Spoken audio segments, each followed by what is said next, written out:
Hi guys, I hope you're well. Welcome to Nou'rish. First of all 201 of you. Still excited about the recent 200 subscriber milestone, obviously, and now we're 201. So, hey, number 201, if you're watching this. Um, Today's video, obviously, from the title, I don't even know what I'm gonna call this, but you probably already know, and I've probably already seen from the title, this video is a little bit more serious than the content I usually post, and it is a huge chunk of my life that I'm opening up to you guys in hopes of helping someone else, in hopes of showing you God's grace, God's mercy and kindness. And yeah, just being honest about this thing we call life. So that's basically, yeah, that's the intro. Welcome. Yes, I am divorced and I have been divorced for about, how long has it been? Oh, it's been 5 months. It honestly feels longer, but it's only been 5 months. And yeah, so basically today we're gonna do that. What I've done is I've looked up questions on the internet that people ask people who are divorced, right? So these are the questions. I know I could have opened a poll on Instagram, but I felt like that was a little impersonal and it might be a little bit offensive to the other spouse, the other party. And so I just looked up general questions that people ask people who are divorced, and I'll basically be answering those, because if I don't, we will be here the whole night. So I want this to be short, respectful, and sweet. So first, let's start with, why am I sharing this and why now? Firstly, I am a very firm believer in my life being a witness to others, and an instrument in which God uses to show his power and his glory still in this day. And so my experiences, I don't believe, are my own. They are for his glory. And yeah, basically that's the biggest reason why. But also, I believe that if you can endure something negative and something taboo in a way that is healthy, in a way that is not damaging to yourself or to others, then it is something that is definitely worth sharing. And so I guess that's the second biggest reason why we find ourselves here today. Oh, also, I just want to precede my video by saying every single person's journey with marriage and with relationships is going to be different. And I am sharing this as a guide, but I'm not at all advocating for divorce. I am not at all encouraging you to leave your spouses. I'm sharing how I got to this decision and how I worked through it as a Bible-believing Christian. I don't advocate. I'm not an advocate for divorce. I still very much believe in love. I still very much believe in romance. I don't know if I'll ever go in that direction again. I honestly, I couldn't say. But for now, yeah, I want to share my journey with you. And then there's two other reasons why I want to do this. I know there has been some information making the rounds that is not necessarily true. And so I want to set the record straight. So if you're going to gossip concerning the situation, at least come from a point of being well informed. Also, I don't know why people are so scared to just approach me. I'm the most approachable person ever. Literally, like, it would not at all offend me if you asked, "Oh, Bibi, what happened? Are you okay?" It's cool. As long as it's coming from a place of love and a place of learning and a place of care, I will tell you. I'm really not, I'm not shy. And the last reason why I want to do this is I still very much hold my spouse in high regard, and I don't want anyone in my circle in my family, I don't want us looking at him in a bad light. He's a decent guy. I don't want to say there's nothing wrong with him, but he's a good guy. He didn't abuse me. He didn't hurt me. He's deserving of happiness.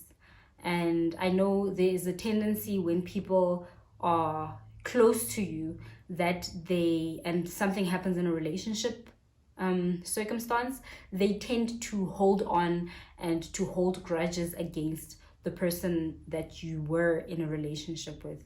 And so I want to basically adjust the lens in which he is looked at. He is not at all a bad guy. Please, and I want to do this video also as respectfully as I can, because as much as this is my truth, this is my story, this is my experience, it is his. And so I still want to stay respectful in that, because he was my spouse, man. You must be a lunatic for that to mean nothing, which I am kind of, but anyway. So let's get into the nitty-gritty, shall we? The real reason why you guys are here, because that's what's happening. But anyway, get all diva. So where did it all begin?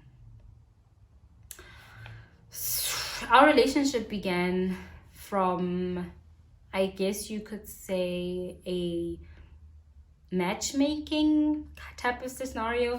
A common friend introduced us to each other, and that's how we met. We did not like each other from the get-go, from both sides. I'll say that. As far as I know, from both sides, we were not interested.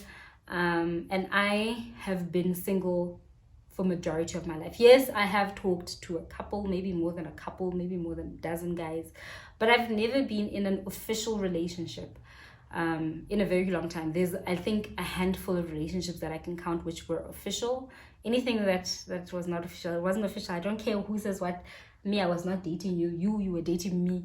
It wasn't the other way around. So I was single for most of my life. And what basically happened when you start crossing 25, 26, 27, 28 is people in my circle and in my environment of believers especially, they started chipping away at my standards, at my preferences.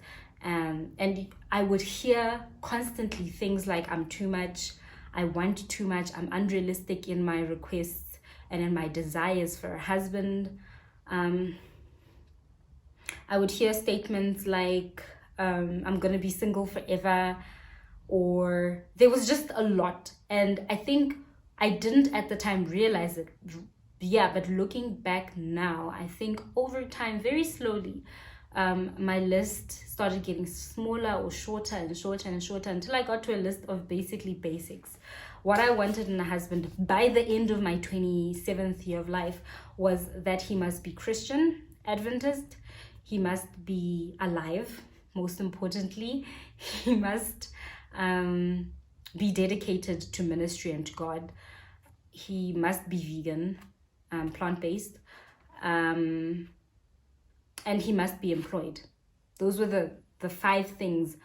Oh, and that he must be from a family with 2 parents, because in all of my studies, the Ellen White had always mentioned the emphasis on a holistic environment for a child to grow up in being the healthiest environment. And I misinterpreted that. And I think this video should show you a lot of that I misinterpreted so much of the writings and the counsels on courtships and relationships. But basically, I misinterpreted that to mean if somebody has 2 parents, automatically they will be undamaged and whole. The biggest lie ever. Like that was unshamedly the greatest lie that I believed, because I was raised in a single head household where my mom was the only parent my entire life. The only dad who came in was my stepdad, who was my mom's husband for a short while, and then they got divorced. But I was basically raised by a single mother. Even when they were married, I would say he didn't play a parent role. He played sort of like a guardian role. So I was definitely raised in a single parent household. But the work that my mom, my family, and her friends did to raise me was phenomenal. Although it was a single-headed family, my mom always ensured that the confidence was on check and that principles and morality were in check. She made sure that she teaches us goals, or teaches me actually, goal setting, ambition, desire, drive. She really, by herself, and I think through the prayers of my grandmother, who also, and my grandmother, my mom's older sister, they did an amazing job at creating an environment where I was not in need. I can never say there was a single day where I thought I need my father.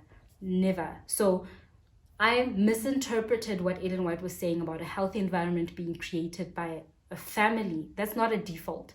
Some people will grow up in families where there's a mom and a dad, but the two people in the marriage are miserable and are toxic, and the kids suffer from that. And I wasn't thinking in those lanes. I definitely had thought it was a default that the marriage is happy as long as the people are together and raising kids. So biggest mistake ever. But yeah, that's where it began. It began with this list of things that I wanted and that you should have and that you should want too, from a partner. And my list had been worn down. There were other things which I won't mention, but there were other things in the list as well that went out the window over time. And by the time he got there, I think the list was short. So I have a lot of friends and a lot of male friends. And some of those male relationships, friendships, start with the guy liking you. Women, you know this, it's true. He likes you first and then you friend zone him and then he becomes a good friend. Okay? That's the equation. That's how it happens. Okay? But so I was fully comfortable with hanging out with a new guy. So he would approach me and yeah, I basically was okay with this ending in a friendship because we were not into each other at all. Unbeknownst to me, he was developing interest. And I think where it began, to answer that question truly, is it began when he asked that we pursue a courtship, which, you know, he did in a very formal and respectful manner, which I appreciate. And my answer from the get-go was, nope, I'm not interested. I don't want... Not for me, sorry. And I literally said the words, I don't see my husband in you. Because I'm a meanie, guys. Like deep down within, trust me, if I didn't have Jesus, I'd be something else. But anyway, that was my response. And we took time away from that. And I went and I was like, no, you know what? I'll pray about it. But I knew in my heart I didn't want, right? But I also knew that faith-wise, I was supposed to think about things a little more. I was supposed to consult prayer and spirituality. So that's what I did. And in that period of time, something that he might not know was that in my environment, everyone was so excited because for the first time, there was somebody who I didn't just dismiss. I actually said, no, I'm going to go think about it. And so the pressure placed on me to just give it a try. Look, if you don't like him, you can end it later, but just give it a try. And I honestly thought of myself at that time as somebody who was very arrogant and very petty. And that played into why I chose to give it a chance, because I didn't want to be those things. So I thought, if I give it a chance, then it proves that at least, I'm a decent person and I don't just turn down guys because I think I'm all of that. So that's where it began. That's where the relationship began. I ultimately said yes, mentally, and based on how I had understood the spirit of prophecy. So then I obviously go and I study and I come across these passages that speak about God bringing love in relationships. It says, no, God will bring the relationship, the love in the relationship, the affection, the emotions later. Those things are not for the courtship stage. In courtship, you're just trying to get to know this person. I was like, okay, I don't love him. I don't like him. I'm not attracted to him, but I'll give it a try. That's where it started. Were my concerns clear? That's the second question. Were my concerns made clear? From the beginning of the relationship, I would like to think I am an honest and transparent person. And from the beginning of the relationship, I made my concerns clear because it bothered me that I'm in a relationship with somebody, but I'm not necessarily attracted to them. But humans are so layered and situations are just never black and white, in that when I would communicate these concerns, they weren't the kind of concerns that, are just taken lightly. They mean something, and they would also affect the other person. So I had to be very careful, and it's something that he would in turn also verbalize, that I was coming off as very mean and as though I wanted to change him and who he was. And it eats away at somebody else's self-worth when their partner or the person who they're in a courtship with doesn't necessarily like them. And so there was he would voice those, and in turn what it did, it created this cycle constantly where I'm not satisfied in a certain place, but I can't speak out because I'm scared that if I say these things, I'm going to be eating and chipping away at this man's self-worth and damaging him for myself or for the next woman. And and then it creates like this back and forth in my mind where in the whole relationship, basically after a while I just stopped talking about it. But it's not because things changed. It was just I thought I was doing more damage to another human by voicing those things than if I had just kept quiet. But I still wasn't satisfied. Cool. So yes, my concerns were made clear, and I think we got married after a couple of years, and we stayed married for 2 years. But as the marriage progressed, I came to the realization that there were 3 components of me in this relationship. There was my emotional portion, there was the mental portion, which is the logic and the reasoning, and then there was also the moral compass, the moral side of things, the commitment to scripture, right? And as we progressed, it was difficult in that I was fighting. These 3 portions of myself were constantly in conflict. So my emotional self was not in that relationship from the get-go. I was never emotionally attached to my partner. I cannot say I loved him, as sad as that sounds. I do care for him deeply, and I did care for him deeply, but it was as a brother. Like, the affection grew, but it never became intimate affection. It never became romantic affection. I just cared for him, and over time I cared for him more and more, but I was not in love with him. The other portion of me mentally, the logic part of me, this was the part that read, studied, and understood. So if something was happening in our relationship, it would always revert back to what it knows and what it studied, right? So these 2 were constantly, you can imagine, they were constantly in contention with each other. And then the one that grounded these 2 elements that I'm talking about was the commitment. So because I made a commitment, I cannot go against it, even when it doesn't make sense logically, the reasoning part of it, even when it doesn't feel right, the emotive part of it. But because I made this decision, I'm going to stick by it. So that was the moral and the commitment part of my getting into a relationship, or how I progressed even in the relationship. So I think a lot of people say that lockdown, and they said this even before lockdown started, that it was gonna really put a lot of pressure on couples. And it did. It really did. I think with lockdown, we were cooped up in a small space, and the differences became clearer. And apart from that, the direction in which we were gonna head in the future became even more clear, because we're reading end time events, we're following end time events, and now everything seems so clear. We need to do country living. Things are moving like towards the country living side of things, right?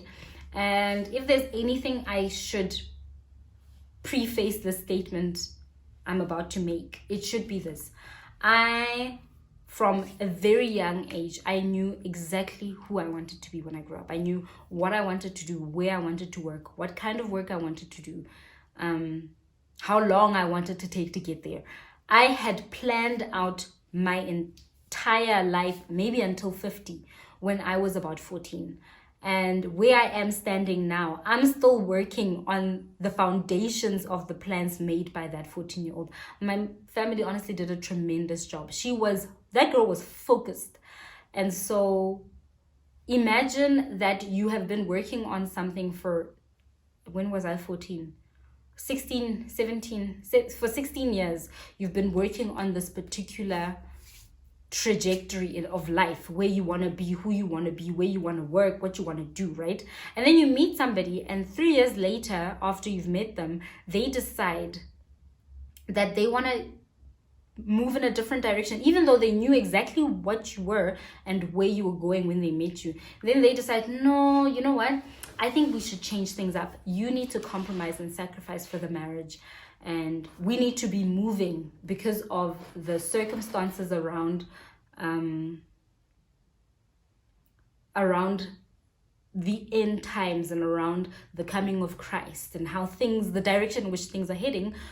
You need to modify your plans, and this is where we need to go. And for me, the importance of my ambitions is something that I hold so highly and something that I've sacrificed so much for. It was a big ask. And I couldn't. For the first time in our relationship, that emotional and the mental and the commitment, those three elements were shaken. So emotionally, I was never there. I never cared. You could never compel me to do anything in my relationship using emotions. I mean, if he wanted me to do something, he knew this. And this is like something else. But my ex-spouse definitely knew that there was an emotional lack, even though he doesn't necessarily admit it, but he knew. Because if ever he wanted something to happen in the marriage, or a sacrifice to be made, or a compromise to be made, he would always pull out, his trump card was Ephesians 6, that speaks about husbands and wives and what the role of a husband and a wife is.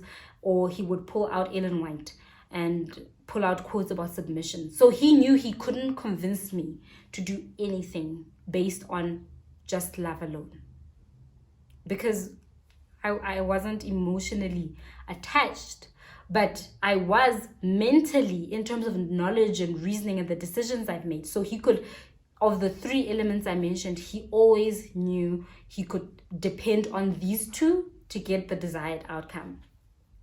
And so in that time, when the discussions around the sacrifices that we needed to make came, I always would incorporate the future move that we were going to make. I would incorporate it into my already existing plans.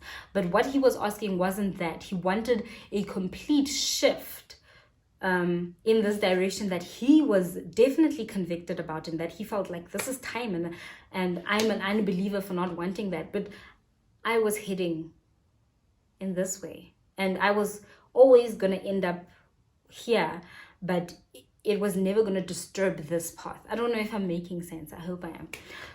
So that was the first time where mentally I couldn't reason with myself, using the knowledge that I had gained and knowing the decisions that I had made.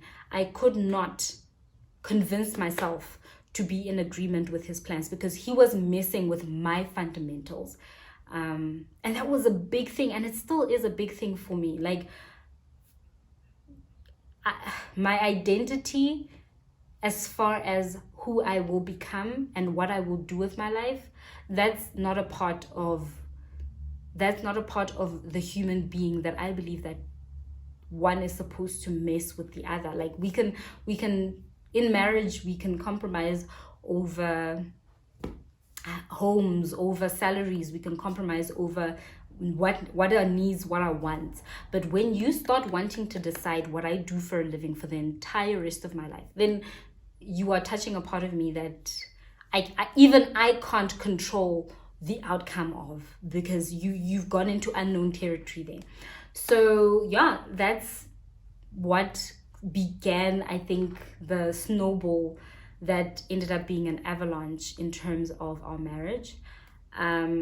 There were other things. I think we had normal marital problems that could have been resolved. We really did. There was let me just call them normal marital problems, and they could have been resolved, right?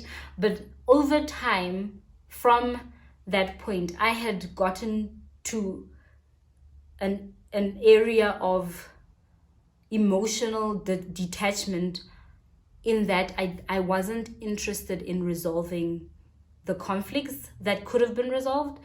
I wasn't not present. I was definitely present, but I didn't want to resolve any of those things because I didn't want to be there. That's the truth. It got to a point where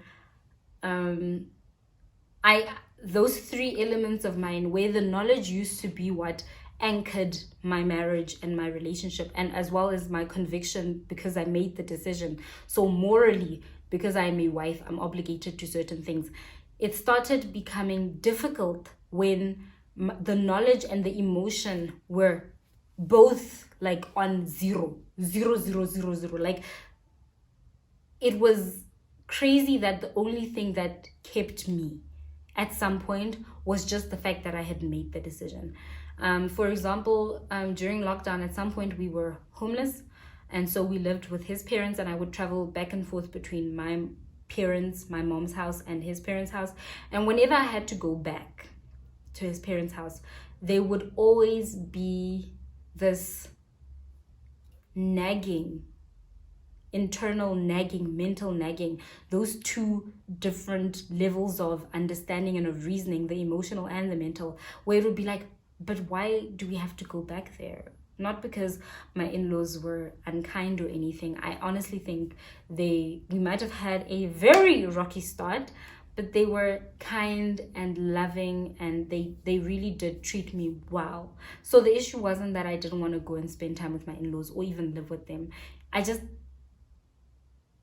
didn't know why I had to go back, because my reason for going back, which was being married, wasn't good enough anymore. It lacked the convincing power that it had before, when I was waiting for all of those amazing things I read from the Spirit of Prophecy. God will bring the love, he will strengthen the bond between the two. It always felt like I was with and the signs were always there. Within the first 3 months of the relationship, I had already had that conversation with a friend and even with family, about what it really meant to me to be married, and if I would leave had I had the choice to. And I'm sad to say, by that time, I knew I had made a mistake, but I held on to the fact that I had already made the decision, and therefore I needed to stick by it. So the Begezela mentality, I guess. But it wasn't at all pressured and pushed upon me. It's something that I struggle with because I don't believe in quitting and I don't believe in divorce. So that happened. So yeah, that's answering the question, where it began, if my concerns were made clear, and where it went wrong.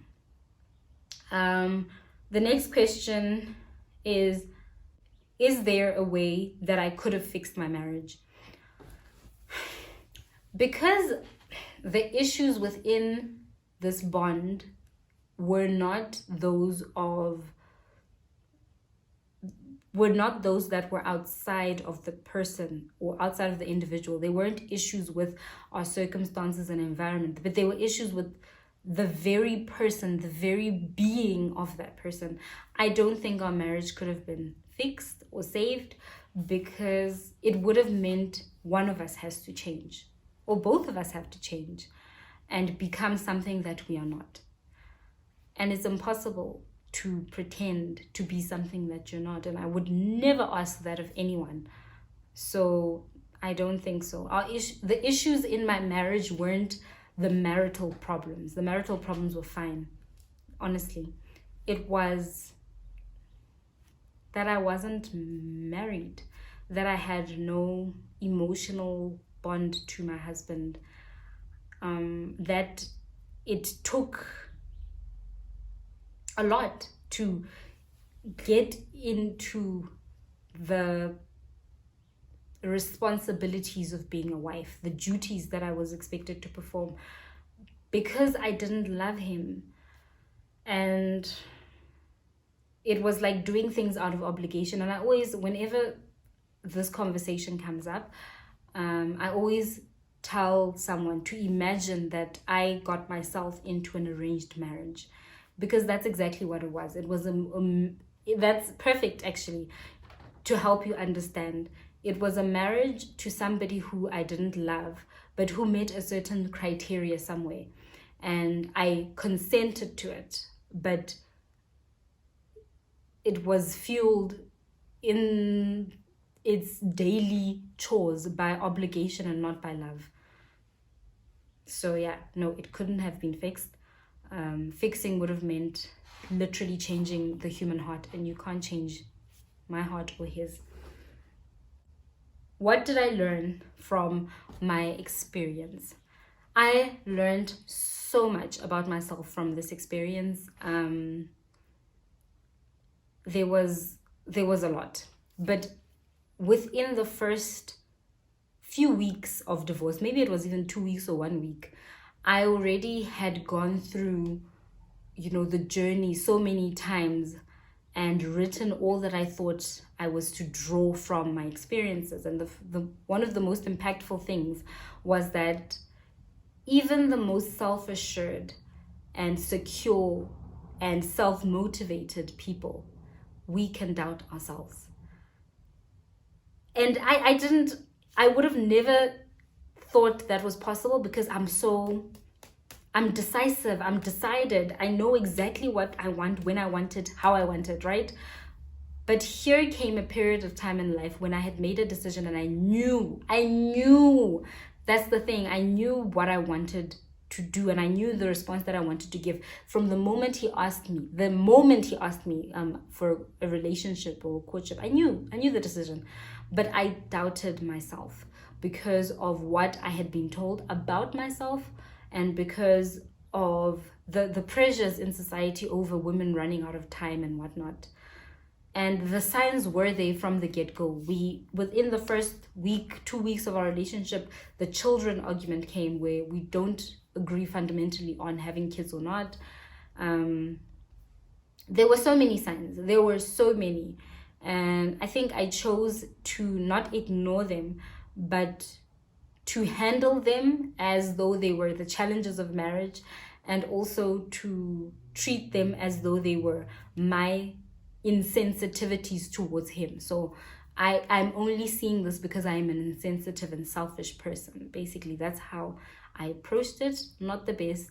And now I know better. I know that I can trust myself, and that God really does speak to me. And there's nothing wrong with wanting more than what is available. Absolutely.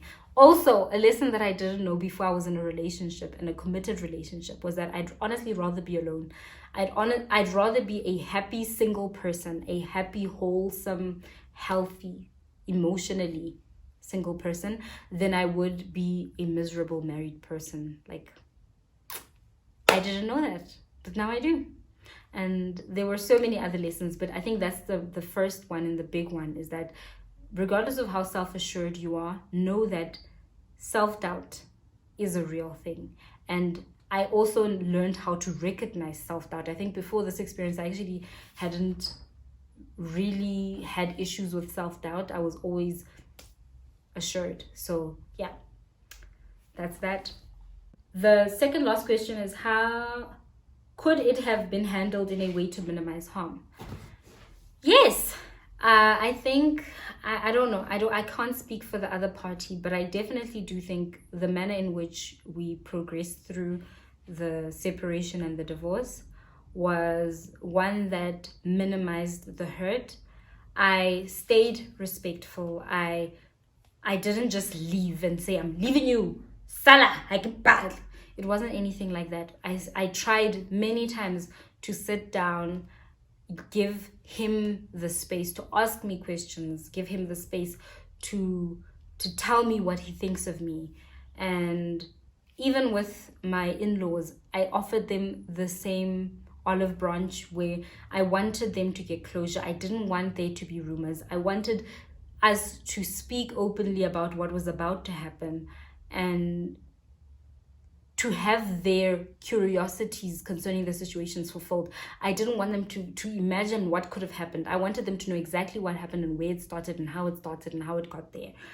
And so transparency, honesty, and vulnerability really helped me. And I think I'm also very grateful for the family that I come from, because when I approached my family and I spoke with them honestly and transparently about what I was going through and what I had decided to do, they sat me down as parents and they spoke to me and they tried to lay out all the scenarios and what it would mean in the future going forward, if I made a specific decision. And because I was honest and I was transparent, by the time that conversation was over, they understood very well where I stand and what I would want. And yeah, there was no forcing, there was no influencing.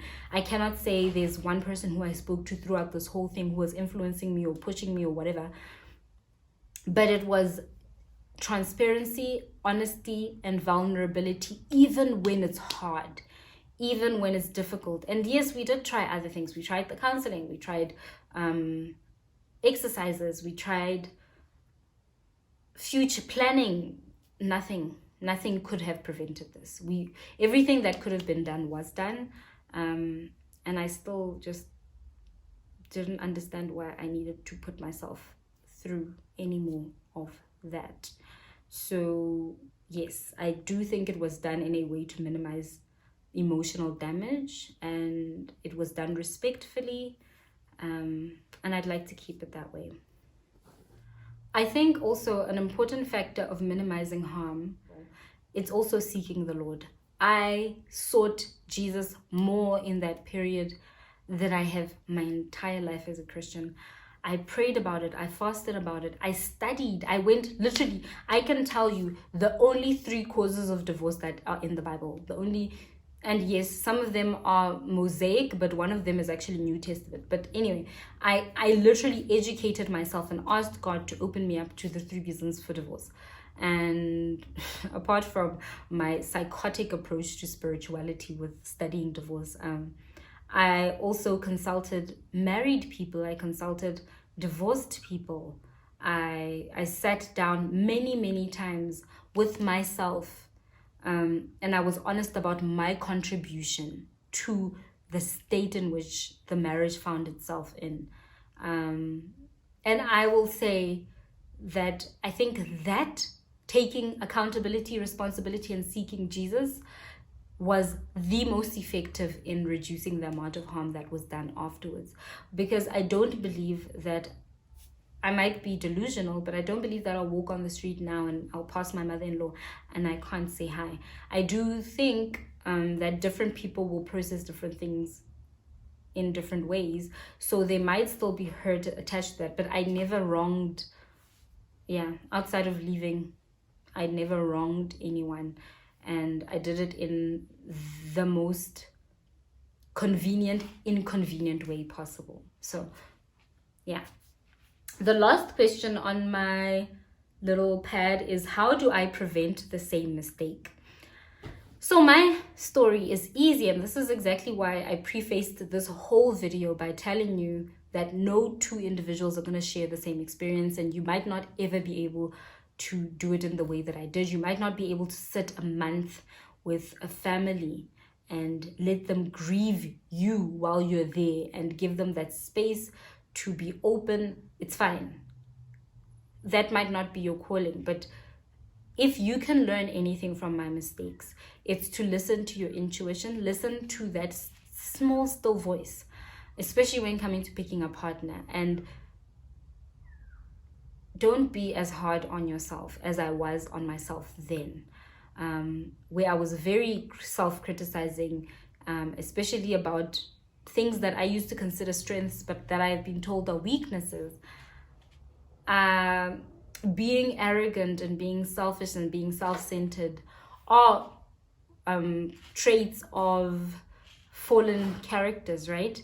But they are not to be ignored. That, or those portions of yourself are not to be ignored, and not listened to out of a fear of what is dominating to be the bad thing.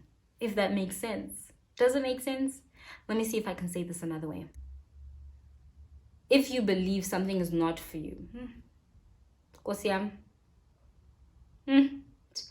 and don't doubt that ingrained instinct in yourself that you cannot back up with scripture. You not being able to justify, this is actually the perfect way to say it. You not being able to justify your thoughts and your feelings by the Bible does not mean they are untrue. I went wrong there, because I villainized my instinct. I villainized my guts. I called it arrogance, and I called it selfishness. And I was very hard on myself in terms of judging my character, when in actual fact, by ignoring those God-given things to help us interpret the world, I caused more pain than what should have been endured. I mean, if I had said no in that moment and stuck to my no, none of this would have happened. This video wouldn't exist, right? So trust your instinct, trust your gut, and trust God as well. Yeah, there's a lot to be said, but I think that's sufficient and that's enough. And he is not a bad person. For those who are still speaking about this 5 months later, come on guys, it's been a while. But apart from that, I want you to understand that I played a role in my failed marriage, and I take full responsibility and accountability for it, but I will not stay in it. So there's also a group of people who will say, you should have stayed with him, you shouldn't have left, it was your marriage, you should have held on longer. Look, you do you, boo. I'm not, sorry. I cannot justify my decision as far as the Bible goes. Divorce is wrong. It's wrong is wrong. But I'll live with that. It's fine. Wholeheartedly, I am sorry and I am regretful, but I will not stay in an unhappy marriage. Not even unhappy. Unhappy is putting it lightly. Not miserable. But it's in a marriage that is not a marriage. I will not stay in a marriage out of obligation. Basically, I will only stay out of free will, desire, affection, and voluntary, compulsion. But I will not stay in a marriage out of compulsion. Sorry, not my baby, not my circus.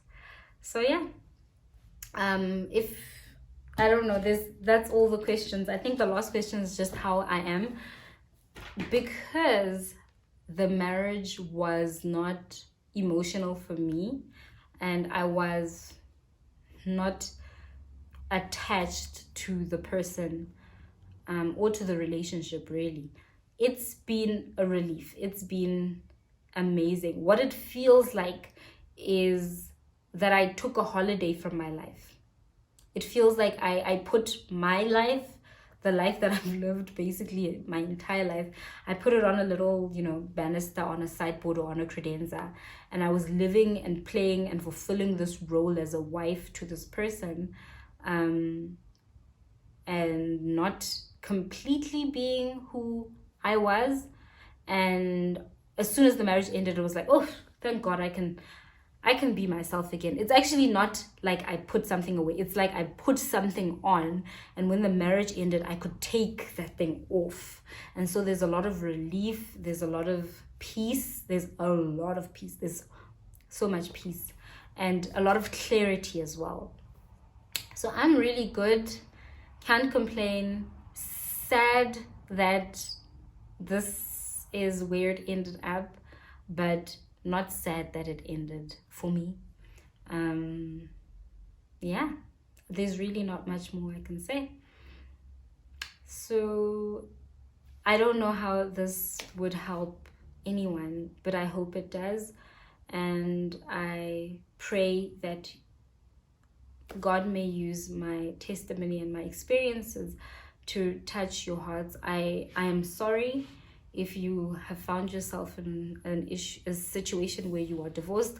I know from the conversations I've had that divorces where the people were like really emotionally, I don't want to say attached, it was enjoined. The process of separation is very difficult and it's traumatic. It's almost traumatic. I get that, and I'm not nullifying that experience at all. It just wasn't my experience. And so I'm speaking from the point of what I went through, but I'm not nullifying at all how negative and how major a change divorce usually is for most people. So I hope that gives you clarity, and I hope that curbs the rumors. And I'm thankful to have a community of people where I can speak freely and not fear. And yeah, I pray that this was respectful and truthful and honest without being, exposing or, I don't want, let's just end it there. Guys, thank you so much for joining me. I hope you have a lovely day further. Keep me in prayer. Keep the other party in prayer, and all of those who are struggling in their marriages as well. I actually have a really great quote that I read during the time when I was researching divorce. And it says that happy marriages don't end in divorce. It's the broken, traumatic, and toxic ones. So yeah, the next time you meet somebody who is separated and divorced, remember that. From my heart to yours.